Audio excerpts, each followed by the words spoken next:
issues.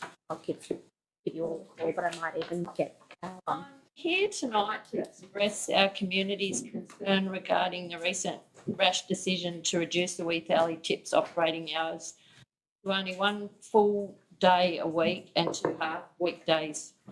This move has had a detrimental impact on our community, and we urge you reconsider this hasty action. The restricted hours have created significant hardship for residents who work during the week, denying access to the essential waste disposal service. This has led to a disturbing rise in illegal dumping in surrounding bushland and an increase in garbage being discarded in business bins. In broad daylight, the bowling club has filmed people unloading their boot full of rubbish into their bins, and the cafe finding garbage bags lined up next to their bins, as well as not to mention backyard burning of rubbish previously taken to the tip, all of which is a clear indication of the community's frustrations and with the inadequacy of the current schedule. Adding insult to injury, there was no prior warning about the changes that eventuated from a request for council to bring a loader out to tidy the tip up prior to Christmas rush. Council only had to explain whether it was a budget shortage, lack of staff, or just inconvenient. Whatever the case may have been, instead of the reaction that followed. I understand that there were a few other contributing factors prior that may have helped influence, like fires being lit, which again is why we asked council to push the rubbish in before someone reduced it to cinders again. We have noticed since the bigger towns in our area have increased their tip fees, we have been getting inundated with rubbish from outside our local area as they look for their cheaper alternatives. If council's reason was because of budget restrictions, I'm sure the money saved from the street sweeping being out of action for quite some time and not servicing Weath Alley could have went towards the loader being transported here to clean up without any extra budget requirements being needed. Our tip could also do well with some maybe recycling incentives introduced to input some recycling dollars back towards its upkeep. We've had a few local farmers putting their hand up to offer services to help keep the tip tidy and sign indemnity waivers if needed, if council are willing to give them permission to do so. Our town is fortunate to have a dedicated community of residents who actively contribute to its upkeep and to keep the area neat and tidy as possible. So therefore, we would like to propose a solution that addresses these issues. Explore key access. Consider providing flexible access while minimising the costs to council. We propose a key access system for the tip. Residents and local businesses can purchase a key for a nominal fee, covering the costs of production and administration. This ensures convenient access outside regular hours, funded entirely by those who utilise it, thus alleviating the financial burden on the council. As Kaiki Tip has this option, and it has a tip double the size of ours, has less residents, which some of our locals thinks we are being victimised from not being able to have this option offered to us as well. Another option is to reevaluate the operating hours. If the key option is no good, we urge that we include weekend hours, ensuring that all residents can access the tip, particularly those who work during the week and the elderly people relying on to help them on weekends. Providing convenient access to the tips, including the extended hours and weekend availability, is crucial for preventing some of the desperate illegal dumping, which can be detrimental to the environment and our health, and saving council the cost of the clean-up. Michelle, you're getting to the 3-minute limit, yep. But are you getting close to finishing? Or? Yep, yeah. No, fine, yep. Continue. So it would be appreciated if council could take some action to rectify this.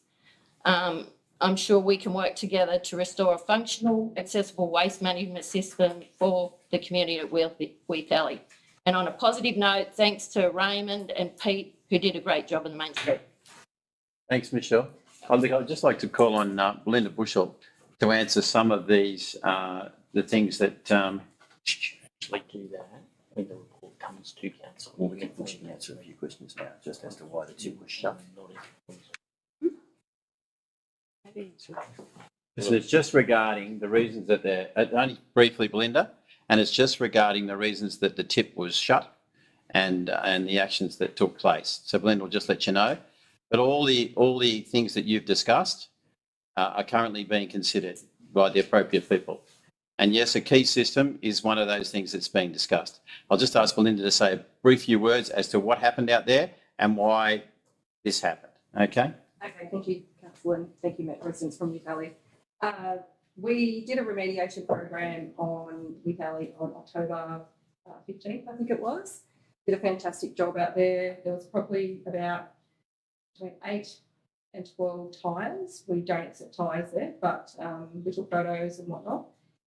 Then we got a call on the 19th of December, so that a message about 2 p.m. on the 19th of December to say that the tip needed to be re-pushed in. That was right on the time that we had Christmas closure. I didn't have the availability of staff to get out there. So we went out there first thing Monday, the 5th of January. We inspected it. The waste was the full length of the landfill, which is approximately 40 metres in length, and was between the edge of the landfill wall from 5 to 6 metres spread out. So it was an extensive amount of waste in that short period of time frame from our remediation program. So we were very happy with our remediation and very disappointed to see how much waste was accumulated, not even in the cell. We had a look at the tyres. The tyres jumped from between 8 and 12 to approximately 36 tyres in that time frame. Those tyres were tractor tyres, truck tyres. They were very extensive in the amount. Tyres aren't allowed to be disposed of on rural landfills at all. We proposed to put our Truscavator there first thing Tuesday, pending like staff on the Monday having RDOs and whatnot. Unfortunately, the Truscavator broke down. I had no options. I engaged our engineering department to put their skeleton staff to put someone in a bobcat. They went out there Wednesday and pushed it in as far as what they could. That week too, we had the high extreme weather of over 40s for 5 to 6 days. I was extremely nervous to see us pollute or have any sort of the powers that I had and what I reviewed is that the advertised operating period for Youth Valley for as long as what I could see back in the records stated that it was open from Monday 12:30, closure Wednesday 12:30. So within my powers of delegation, I reinstated that. I did advise the Section 355 committee and I spoke to our comms department and we put relevant information on our Facebook regarding the advertised operating hours for all our landfills. By the time our Truscavator became ready and able to do its function, we had another breakdown with it. So then we had to engage our operator with the excavator, which did a little bit of a remediation. So they're the measures that we put in place because it was evident that it'd been abused. We found waste from Rankin Springs residents. We found waste from Yagali. It was very interesting to find waste in that way. So our landfills are solely for our ratepayers, and to see that it comes from other individuals is disappointing, and that's why we chose to reinstate it. When I look at the protection of the environment and operations guidelines, us as a council and ratepayers, we can be posed a large fee or fine for not protecting those elements that we have as a resource for residents. So for the greater risk, that's why I chose this way. So It was about risk management. Thanks, Belinda. It was about risk management. Does that give you some idea of what happened and how and why? Yeah. And why the delay and why the restricted hours until we could work out what to do with it? Yeah. They're still in the process of trying to figure out what to do with it. That's a longer, and that'll come to council as a report later. But I wanted Belinda to give you an answer now, so you had a bit of an idea of what's gone on. So this wasn't the intent of the council to provide less service to Youth Valley. It was an unusual circumstance, and she did the best thing she could within the time period she had to act. Anyway, thanks. We just want you to know that illegal dumping is happening out there now. Mm. And Well, we can see money, like time, Yep. to put out in front of my shop, and then the club's got on camera, so their bins are getting filled up. And then the pub's got rubbish to go to the tip, we can't get in there. So yes, if you could really consider it. Yeah, we're taking on board. Belinda's taken on everything you've said tonight, and she'll come up with a report and a course of action. Yep. But thanks very much for bringing it to our attention, All right. and particularly illegal dumping, because that's a problem throughout the Shire, not just in Wheat Valley. So thanks very much for coming this evening. Okay, well, I will hear from you then. You will. All right, great, thank you. All right. Okay, thanks for your time. Thank you. Bye. Okay, how are we? 5 minutes. We've got 5 minutes, have we? Okay, we can settle down again for a little while.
Council advises that an audio-visual recording, including a live stream, is being taken of the proceedings of this meeting. An audio recording will also be made publicly available on the Council's website, and those in attendance should refrain from making defamatory statements. Let us acknowledge the Wiradjuri people, their elders past and present, traditional custodians of the land we now share. Let us be inspired by the resilience, innovation and perseverance of past generations. Let us honour those who protect this great land, and may you draw strength from your God or faith so that we may here today, on behalf of our community, build a vibrant future together.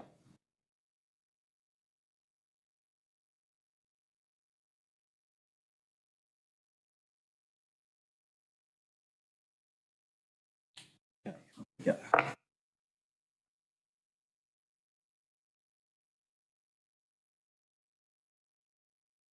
Okay, Mr. General Manager, are there any apologies for attendance? Through you, Mr. Mayor, no, all councillors are in attendance and staff are in attendance tonight. Very good. Disclosure of interest, councillors, are there any disclosure of interest this evening other than the LEP ones, which I think you've already filled in? Okay, there are none. Okay, very good. Okay, we'll move on to the minutes. Can I have someone to move that the minutes be confirmed, please? Councillor Minogue, Councillor Henderson. Are there any corrections, councillors? Anything you want to bring our attention to? There are none. I'll put the motion. All those in favour? I declare it carried. Okay, reports from staff, section 1, executive services, the monthly status report. I'll go through those. Are there any questions, councillors, regarding the monthly status report? So you need to move in a second report. I'll get that in a minute. Yeah. Yes. Can I ask something with regard to the youth advisory group? I notice again in our little situation, in the past 12 months or so, we've now had 3 youth officers and they've all resigned. What's going on? If we can't hold them or something, or have we got too much onus on them or what? Dr. Boleyn. Thank you, Mr. Mayor. Thank you for the question, Councillor Lord. The 2 of the youth officers have left to pursue tertiary education outside of West Wyalong. The most recent youth development officer had been undertaking his study remotely. However, with changes to his coursework this year, he's required to be on site at the campus to undertake his practical component of the course that he's doing. The 3rd youth officer was not retained by the organisation and left. As far as the actual work itself, I don't believe so. We have had other staff have been able to come and backfill and provide support to the young people during the times that the centre is open. There have been times when we have had to change the opening hours or have the centre closed for various reasons, but that's generally because the other staff are also undertaking their own roles. There will be a report coming to council, if not at the next meeting, the one immediately following, as to seeking their what their desires are as far as the continuation of the centre, because the whole program was only funded up until June of this year. Okay, thank you, Director. You happy with that, Councillor Lord? Yeah, it's fine. It's the fact that's coming up with budgetary and we're looking at extending or whatever. Councillor Henderson? Thank you. Through you, Mr. Mayor. Just a question in relation to the YAG. How are we going with that? Did we get many expressions of interest? I noted that the first meeting was to be held this month. Through you, Mr. Mayor, I would have to say that there has been quite ongoing engagement with the young people at Ungary Central School and at West Wyalong High School, and I anticipate that grouping will come together. It may not meet under the original timeframes, but it will hopefully be fairly soon. Obviously, with the departure of the Youth Development Officer, that's created a few issues as far as getting things done, but we're working through them. Very good. Are there any other questions, councillors? Okay, could I have a mover to adopt these reports, please? Councillor Henderson, Councillor Brooks. All those in favour? Okay. So move on to 6.2. Review the joint organisation framework. There's a recommendation there that one, council support the intention to withdraw from the Riverina joint organisation and pursue regional partnerships that offer clearer strategic and operational benefit. 2, endorse the decision of the Riverina Eastern Regional Organisation of Councils, REROC, board as reported in the General Manager's report. And 3, authorise the General Manager to notify the Office of Local Government of the Council's preferences and liaise with the Riverina joint organisation regarding any dissolution requirements. Can I have a mover, please? Councillor Lord, can I have a seconder? Councillor McGlynn. Councillor Lord, would you like to speak to it? Yeah, I just basically think it's time, and I must compliment the current minister for actually giving local governments a choice of doing this instead of imposing it like we were previously with joint organisations. We've always worked better with a voluntary organisation and REROC, and at least we can now formalise it and get rid of it and see where we want to go effectively. Endorse that. Councillor McGlynn. Thank you. I believe that the joint organisation was set up as a means of further distancing itself, local government from government decisions. I think it was, that might sound rather harsh, but I don't think it had the best intentions. I think you had another layer of bureaucracy. It was almost like a state within a state. It had, there were a few that worked up north, I believe, but I believe that the less organisation that you have, the less that to keep it directly involved with people and the local government and make the government accessible through REROC, not the fourth stage. So I support it. Absolutely. 100%. Any other comments from any other councillors? If not, look, there's a couple of salient facts here. One is when we looked at this, the cost of running the ROC was over $100,000 less than the cost of running a joint organisation. The reporting requirements for a joint organisation were very onerous. There was over 27 reporting requirements. This is all going to add to costs and bureaucracy, and the decision was made to support the ROC, and it's worked very well for a long period of time. And as Councillor Lord said, I'm very happy that the government has allowed us to continue in that way. So I'll put the motion. All those in favour? Carried.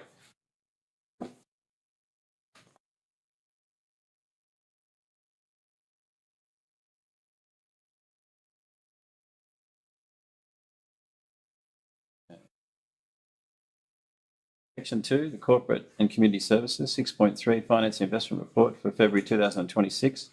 There's a recommendation there that Council, 1, receive and note the information contained within the Finance and Investment Report for the month of February 2026, and 2, confirms the payment of accounts for the period 1 February to 28 February 2026, totalling $6,138,818.18. Have a mover, please. Councillor Carnegie, Councillor Lord. Councillor Carnegie, do you want to speak to it? No. Councillor Lord, would you like to speak to it? It balances, and that's the main thing. Very good.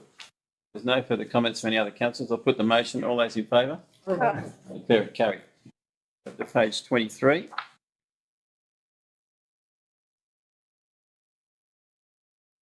(6.4) Progress Report on Delivery Program 2025 to 2029. December 2025. Okay. That's wrong. Recommendation that Council receive and note the report on the progress of the delivery program for the period 1 July 2025 to 31 December 2025. Can I have a mover, please? Councillor Henderson, seconded. Councillor Fennell. Councillor Henderson, would you like to speak to it? Brooks. Oh, sorry. Look, it's just the two of you. You're both blonde, you're the same height. Councillor Brooks, would you like to speak? Glasses, Mr. Mayor. All right, through you, Mr. Mayor. I just wanted to bring forward a couple of points under growth 3.1 and family 3.1. which is page number 22 and page number 34. So it's encourage and actively seek out businesses and industry to relocate within the Shire, saying that you're progressing with the establishment of the Visitor Economy and Growth Committee and will help develop leads for future contacts. Whilst it's a good start, I don't believe that it should be under progressing. It's saying here encourage and actively being the main word, seek out businesses. Now, the Visitor Economy and Growth Committee are not qualified to be actively seeking out businesses and industries in the Shire. I believe that that box can't be ticked until we employ an economic development officer, a qualified economic development officer, and they are the ones actively seeking out business and industry in the Shire. It's all trained, isn't it? Yeah, I understand Councillor Brooks's comment, and we can adjust that. I take it on board. Very It's good. all, I think it's all in progress, Councillor Brooks. Yeah. That's where we're headed. Right. Councillor Fennell, did you want to make any comments or? Not at all. Okay, I'll put the recommendation. All those in favour? Carried. Move on to section 3, technical services, page 26, is it?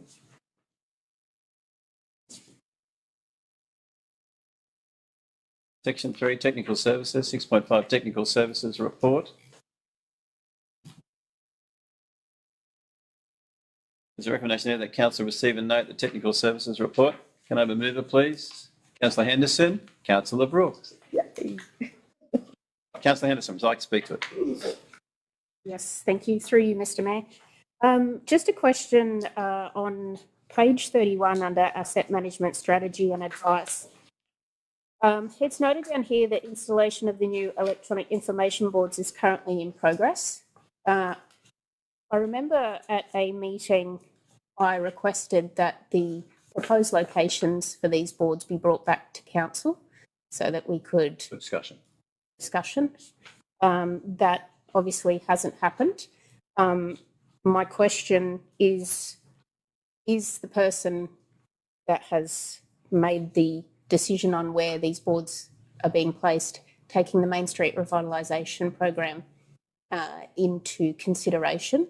I've also spoken to one of the businesses where the boards is out the front, and they have had zero consultation from council, no communication whatsoever, and they're not happy about the placement. Very good. So who's going to handle this? Director of Technical Services or the General Manager? I'll Have you first and then we'll have you. How about that? Look, I'm not aware that they haven't been consulted. The only thing that has happened to date have been that there's some small concrete pads in the two locations. So if there is a substantive objection about the exact location, we can obviously review that. So it was my understanding these were discussed either at a workshop or it could have been the Traffic Management Committee. So I can't personally recollect. So apologies if you expected more information. So we will review it. So you need to talk to the local business owner is the main concern, Councillor Henderson. Yes, so consultation with the business owner where the board is currently situated or will be situated right at their front door. But I'd like a report to come back to council as first requested with the proposed locations of these boards so that we can ensure that it lines up with the Main Street Revitalisation plan that we've got in place, please. Very good. Okay. Very good. Mr. John, would you like to comment on this too? Thank you, Mr. Mayor. I can add to that. The Main Street Revitalisation Plan was the primary key to it, and we made sure that we engaged with the consultants on that and we threw around a few locations. Initially, that the Church Street intersection, it was proposed to be on the other side. I believe it did go to the traffic forum and there was some discussion with those relevant staff or officers. With regards to the business, I do apologise. I had made that point that we need to engage with the relevant businesses. It sounds like that hasn't happened. So I think they've acknowledged that there should have been more consultation with both the councillors and the local businesses prior to this being put in place. Mr. Mayor. Councillor McGlynn. I'm absolutely shocked that I think that what is the cost of each of these boards? Roughly about $6,000 it used to be. But Oh, no, I think they're more than that. Look, I'd have to take that on notice, all right. Councillor McGinn, because I otherwise think it's thrown that- number out. There are a large number of locations they should be located. I think it should have come to council for all of us to have an input into it. And I'm really very upset that that hasn't happened. I think the ones you've only got a couple, I can imagine these boards, I mean, to save on to get the message out electronically, that's how we do it today. I can't see why you wouldn't have one in every motel. You wouldn't have them in the caravan parks. You'd have it up at Wyalong. The club, is there one in the club? No. Extravagance Club, I could give you about 10 or 12, 15 locations where they should be. If we want to get that message out, Corinda Park, is that on the list? Yeah. I just think that should be a discussion that we have. We have the knowledge, and I'm really disappointed this hasn't happened. And maybe the extra cost of them maybe is quoted on. Gentlemen. Through you, Mr Mayor, these initial two were funded through either the Stronger Country Communities Fund or Resources for Regions back in December 2022. The exact location, we'd always thought that they would be in the main street, these initial two. The idea of further ones is certainly something that's noted, but at this point in time, there's no budget allocation for that. Well, could I ask You may. when we do an arbitration with Golden Fields, we'll probably have the money to do it. Very good. All right, there's no further discussion. Mr Mayor. Yes, Mr. Just a couple. Councillor Crowe, rather. Yes. Firstly, I just noticed and I can't even pronounce the name of it again, the cochineal biosecurity trials are going well. That's my understanding. Yeah. Yeah, no, that's good. I'm just noting it. I noted that with our weeds, really the only weeds that are growing before we had the rain, Mr Mayor and Mr Director, were the noxious weeds that are around the place. The silverleaf nightshade's out of control around Ungary Way. I know that for a fact. Where I work's out of control, and every paddock around me, and the nature strips, it's, yeah, pretty bad. It was raised last meeting by Councillor Brooks that we mark the creases at Perseverance Oval and Redmond Oval, which have got synthetic pictures on them, and the creases are permanently marked. Yep. And I'm just wondering whether we jumped the gun and put our Christmas banners up in March, or whether we must have took them down in our February work. Very good. Just asking the question, right? Councillor Crowe, we're planning ahead. Okay. Thank you. Noted. Councillor Crowe, you actually asked the question that I was going to ask about the Christmas decorations. Just Councillor Lloyd. Councillor Minogue had a hand up. Councillor Minogue, and then Councillor Lloyd after that. Councillor Minogue. Thanks, Mr Mayor. Through you to the Director. Speaking about the weeds, I'm rather concerned with the work that's being undertaken on Goldfields Way at the moment and the spread of prickly pear. It's coming further and further down the road with the works that seem to be undertaken. Is there any way that we can specifically address that, because that's going to become An issue. well, it is becoming a huge issue. It will spread through the water courses. Well, I'll just highlight it with the team. That's all I can do.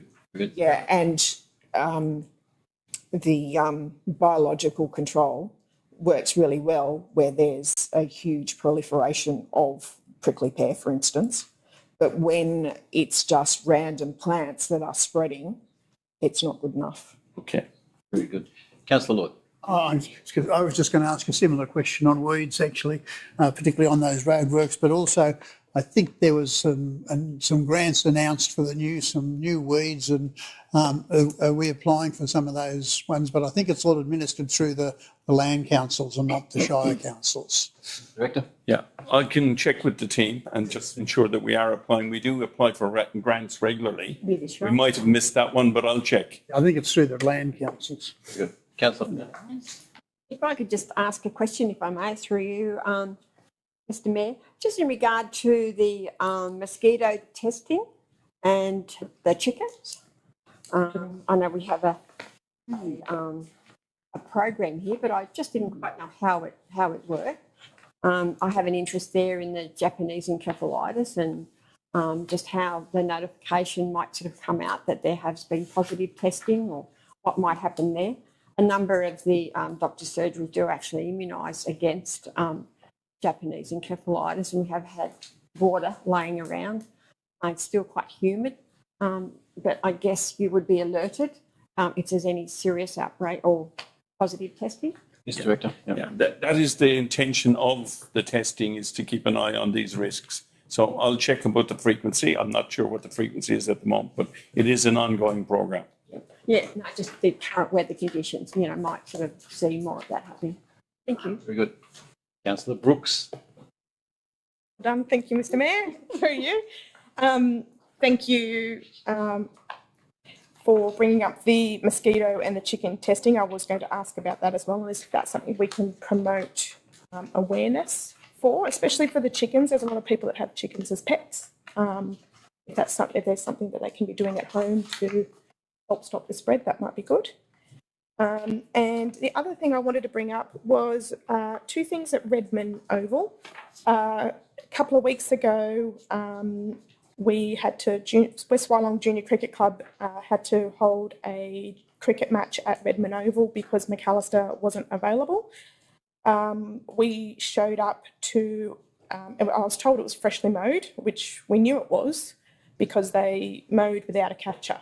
And the piles of grass there, we couldn't play. We actually had to drive home, get rakes and leaf blowers, and spend about an hour spreading it out just so it was up to standard to be able to play a game of cricket. So whoever's mowing there, if they could just maybe spread it a little bit more evenly, or probably just do a bit of a better job, that would be much appreciated. And the pressure washing at the grandstands, I know, is an ongoing issue.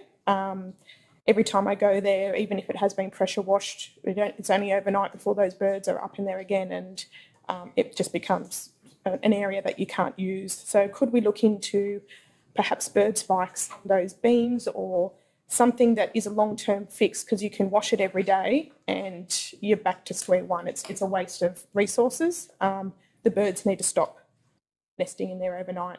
So it's pretty disgusting. Director of Technical Yeah, Services. I'll take that on board and we'll talk with the team. Yeah, thank you. Very good. Are there any other questions, councillors, regarding technical service? If not, I'll put the motion. All those in favour? Very carried. We'll move over to 6.6, review of the Bland Local Environmental Plan 2011. There's recommendations there. One, that council endorse the draft review of the Bland Local Environmental Plan 2011, issues paper and scoping report for the purpose of a public exhibition. And two, that the draft review of the Bland Local Environmental Plan 2011, issues paper and scoping report be placed on public exhibition for a minimum of 28 days in accordance with the requirements of the Bland Community Participation Plan 2020. And three, that the draft review of the Bland Local Environmental Plan 2011 issues paper and scoping report be referred to all relevant state government agencies, inviting comment as part of the public exhibition process. Can I have a mover? Councillor Lord, Councillor Crowe. Councillor Lord? I think it's time it went out, but one of these things we need to do is to ensure we have massive community consultation with regard to this particular document. Put it on display for 28 days. I don't have a problem, but I think we've got to look at it over the next 2 or 3 months and have community meetings, briefing sessions up here at this stage. As I said, let it get out, let people comment on it. And again, We as councillors and effectively the public, we need to actually have a lot of consultation so we get the right output and the right thing, because as we look at these things, we see this has been in effect for 14 years, but the one before that was for another 14 years or so before that. So what we've got to do is have appropriate consultation, get people's ideas and opinions of what they want, and take serious notice of them before we come back and put up an amendment. Very good. Councillor Crowe? I just want to say that it's well overdue. Needs to go out for consultation, and then we move on from there and deal with, as Councillor Lord said, get a lot more community participation in it and make the right decisions on it. Great. Councillor Glynn, you want to make a comment? Yeah, I do. The area most in need and in demand around West Warren is splitting of large acreage to smaller acreage. So 300 hectares being divided into 100 hectare lots. There's great demand for that. This doesn't seem to cover it. And yet I'm really concerned about a lot of it. I know we're going to get a lot of comments, and I hope that we do have the community consultation in this place, in this council chamber. But one of the things to say in here was there's going to be you're going to look at a strategy, a rural land strategy similar to the housing strategy. Now, this has been years in the making. So when this is all over, before we can get those rural, if there's enough support to get those rural, large rural or semi-large rural holdings divided up, are we going to have to go through a whole new strategy? That's at page 175.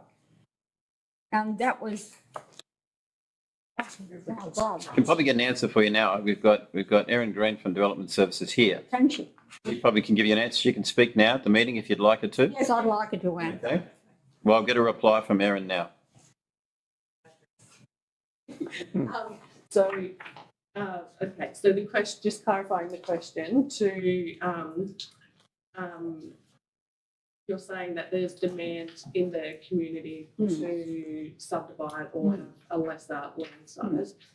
So there needs to be strategic merit to make those changes. To do that, and what they're directing to is that a rural land strategy would need to be carried out to then we'll look at whether there's strategic merit there to reduce the minimum lot size, or depends on what that review, the outcome of that review would be. Isn't, could I? Yes, you may. Isn't it supply and demand? I mean, I remember clearly being told that we do not want good arable land used for small acreage. Now, the worst agricultural land around West Warren, but I did hear the pH rate, but I've forgotten, 9, 7 something, is in areas that have been, yet I've got to go through this whole process. I mean, I thought the LEP would decide where the this divided acreage could go, because they've had a lot of communication. It's just, it seems to be layer and layer and layer to get a result. I mean, maybe this is how it works, but it doesn't seem very strategic. Well, let's make things happen approach, and it worries me a lot.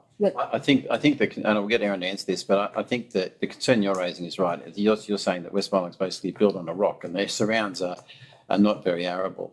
And that's probably correct to a large extent.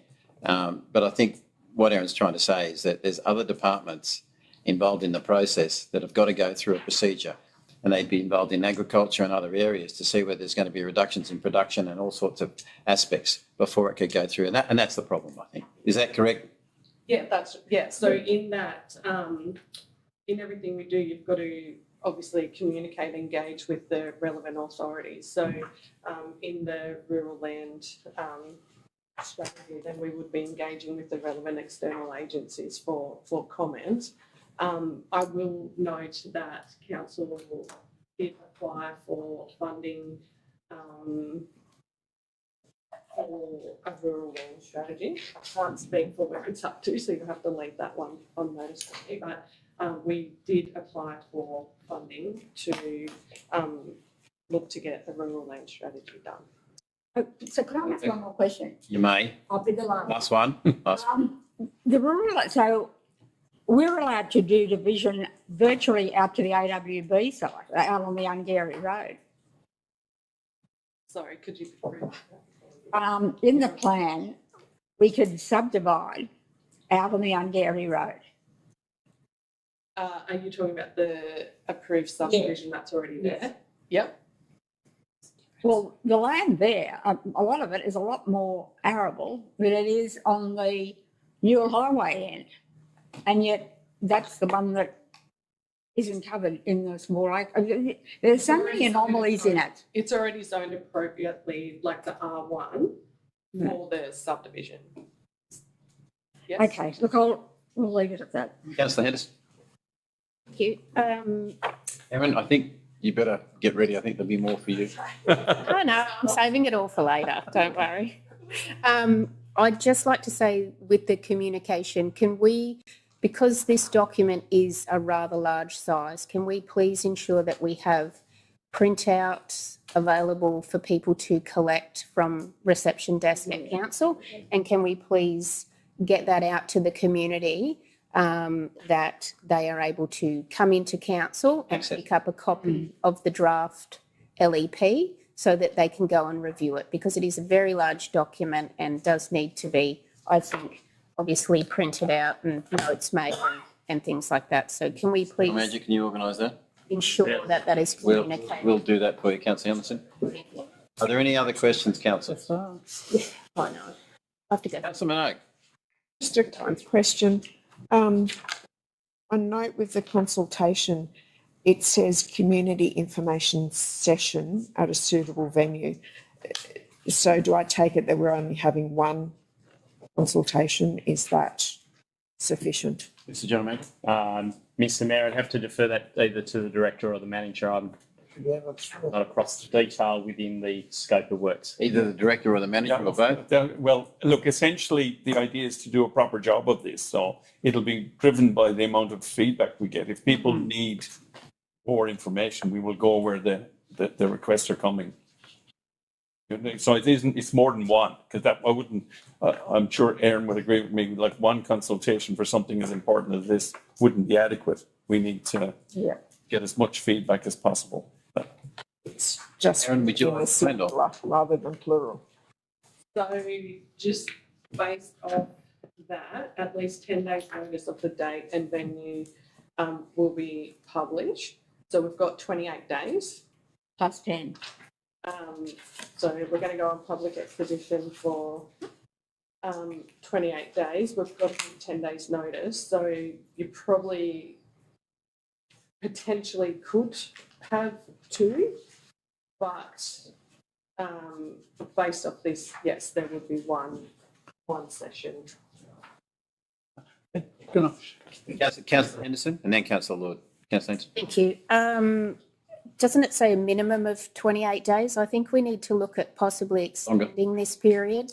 This is a sizable document, allowing people to go through it that have full-time jobs and families and things like that. It does take a lot of time to get through this this document. So I think if we can extend the exhibition period for longer and have multiple consultation, that would be preferred. Good. Director Belinda. Thank you. Through you, Mr Mayor. And again, I don't wish to enter the debate. Council can, if it so chooses, resolve to extend the consultation period for as long as it wishes to make sure enough people actually participate.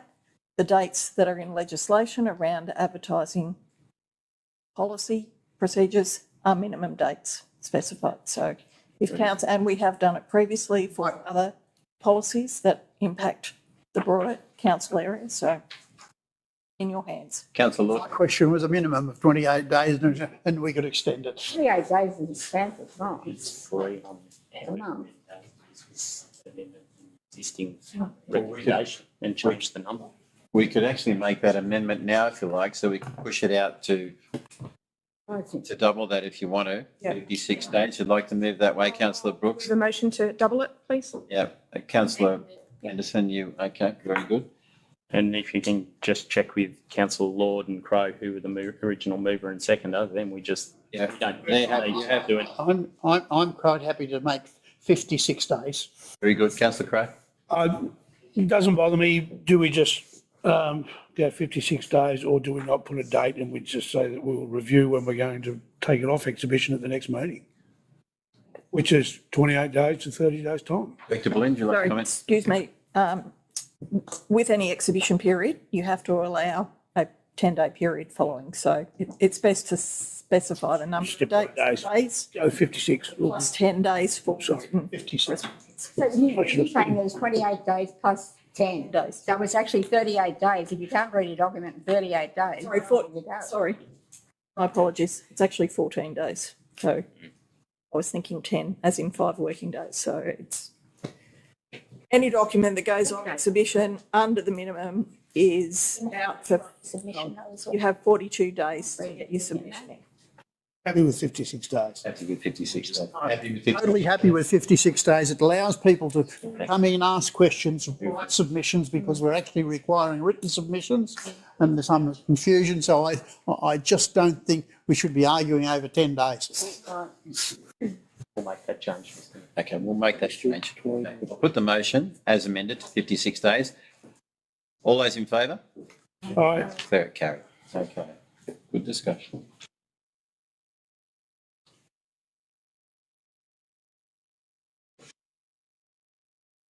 Six point seven, waste management services with Valley Landfill Facility. Recommendation there that 1, the sewer and waste office report be received, and 2, council support the actions in reinstating the advertised operating period of the Weath Valley landfill. Can I have a mover, please? Councillor Crowe, Councillor McGlynn. Councillor Crowe, would you like to speak to it? No, I've got no issues with reinstating those hours, particularly when there's a lot of waste getting delivered out there that is not from our Shire, and it's going to continue to happen. So we need to review what goes on at Weath Valley, and we need to review all of our landfills, whole Shire. Councillor McGlynn. I have faith that we'll come up with a solution. A very capable girl. Very capable girl. Yes, I think we'll come up with a solution. We've got to think outside the square. Not every village is the same, but I think if they're open for 2 days a week in other places, maybe, and then there's a key system, I'm sure you'll come up with a great solution. That's a look. Yeah, I fully support that, and I believe that, you know, you have an opportunity in 2 weeks' time to, in actual fact, discuss it with the community, and I think it should be on the agenda for their community forum. Absolutely. Very well, but I think it also should be pointed out that to those communities that we've got to remember that waste is a separate business entity within the Shire. It can't be cross-subsidised from your rates. Good. Any further comments, councillors? If not, I'll put that motion. All those in favour? Aye. Fair, carried. Move on to 6.8.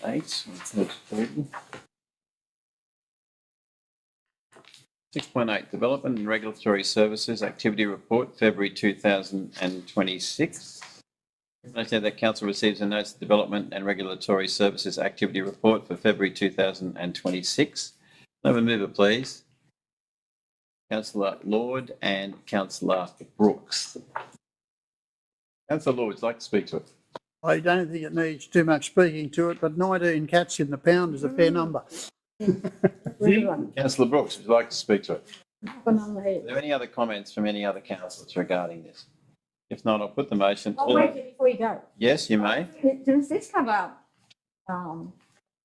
food inspections, restaurants and whatever having their premises? Could you tell me how often this happens? And is it on a regular basis or? Yes, there are a few issues in the chain. So how often in a year would one place be inspected? Are there follow-ups to follow that they've done what they were told to do? And how does the process exactly work? the various premises are inspected and then there are follow-ups. And maybe Belinda, do you want to clarify? Up you come. Yes, so with the food shop inspections, we have an agreement with the Food Authority, the partnership agreement. If you've got problem sites, the minimum requirement is 2 inspections per year. If you've got sort of high risk that are doing quite well, the minimum requirement through the state is 1. And we do follow-up inspections if they are found to be non-compliant. And we do inspections pending a complaint. So does that mean do you inspect every food outlet in the shop, The council offices, yes, we do. at least once a year? At least once. If they are non-compliant, they get further inspections. Yeah. Yes. Right. Okay, thank you. Very good. Councillor Fennell. Just on that, if I could just ask, is that the home-based caterers and that type of thing? Are they required to be registered? So you do know that that's a place where you might need to go to inspect? Commercial premises.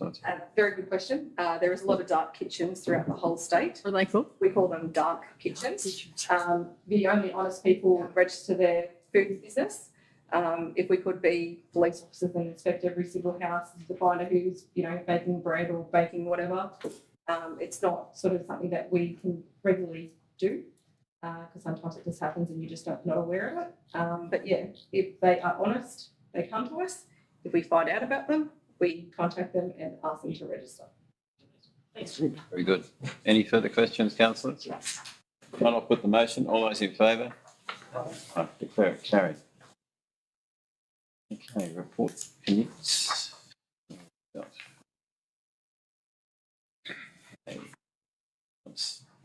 Item 7, reports of committees. The recommendation that council endorse the committee meeting minutes as presented. We've got the Hungary Advancement Group Annual General Meeting and the Hungary Advancement Group General Meeting. Are there any others we've received? No, that's it. Okay, very good. Do I have a mover for those, please? Councillor Crowe, seconder. Councillor McGlynn. Are there any questions regarding the Hungary Advancement Group Annual General Meeting or the Hungary Advancement Group General Meeting? None from me. There are none? Okay. Sorry. Oh, Councillor Minogue? Yes. I have a question, but it doesn't relate to this committee. That's fine. I was just wondering if we've received any minutes from the Goldenfields County Council meetings. We haven't. No, Jeff. When I actually went back and checked, the last meeting that we were presented with was the meeting of the 24th of April, and they were presented in the business papers of the 19th of August. Follow that up. Sure, we certainly can. If we want to check with Councillor Crowe as to the recollection of the last date of the meeting. Last meeting was, off the top of my head, 10 days ago. Yeah. Every 2 months, so we've missed a lot. Okay, very good. Follow up. Okay, I'll put the motion. All those in favour? Right. Very carried. So, on to item 8, confidential report. Can I have a mover to move into confidential business, please? Councillor Brooks, second to Councillor Henderson. All those in favour? Okay. We could Pause the. It's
Murray, Cool. because it's, yeah, if they need one urgently, I've got 3 big fish. Ready there? In the confidential matters of council this evening, point 8.1, Ungary voluntary house purchase and voluntary house raising schemes risk assessment and feasibility report. The recommendation that council accepts Lyle and Associates risk assessment and feasibility report was passed unanimously. 8.2 is a legal matter. There's a recommendation that council receive and note the report. Again, this was passed unanimously, although I think Councillor Lord had left the room. Councillor, yes, he had. Councillor Lord had left the room, but I think he was supportive of the matter. Thank you. Can I have a mover to close the meeting, please? Before you turn off the tape, could you thank the people from Aged Care for the excellent, all the effort they put in for the seniors ones the other day. They got, they really went way above and beyond the call of duty. They did a magnificent job. Okay, thank you, Councillor Lynn. So thanks to the people involved in that. Thank you very much. I have a mover to close the meeting, please. Councillor Brooks, Councillor Crowe, all those in favour? Aye. Declare the meeting closed. Thanks very much. Sorry, councillors, just with